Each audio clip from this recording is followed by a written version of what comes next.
তো কোনো প্রকারই কর্নারিং করা যাবে না, কারণ এখানে কিছু শুনতে পাচ্ছি না। পাহাড়ি রাস্তায় রাইড করার মূল টেকনিকটাই হচ্ছে এখানে পারফেক্ট টাইমে পারফেক্ট গিয়ার শিফটিংটা করতে হবে, নাহলে ঝামেলায় পড়তে হবে। যারা নতুন আছে তাদের উদ্দেশ্যে আসলে বিশেষ করে বলা, যারা অলরেডি বেশ কয়েকবার আসছে তাদের তো কোনো প্রবলেম নাই।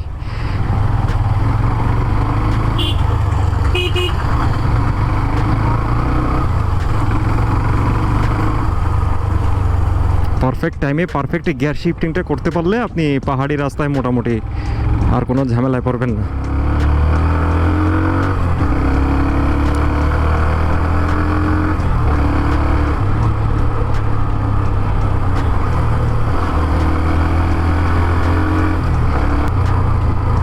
ওয়াই জংশনে চলে আসলাম।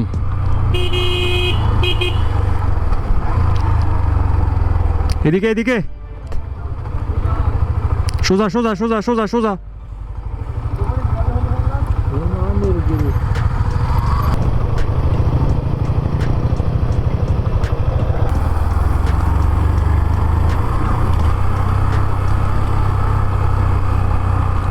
মারাত্মক ডাউনহিল,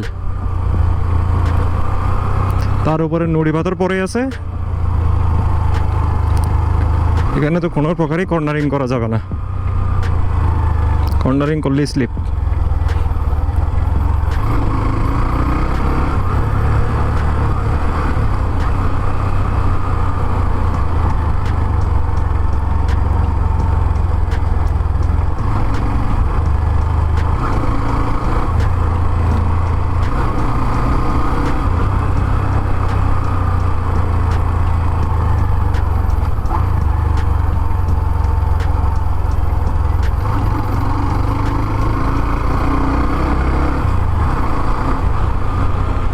ডাউন হিলে নামলে একটা সমস্যা হয়, কান মানে কেমন জানি মনে হয় কানে কিছু শুনতে পাচ্ছি না, এমন একটা অবস্থা সৃষ্টি হয়।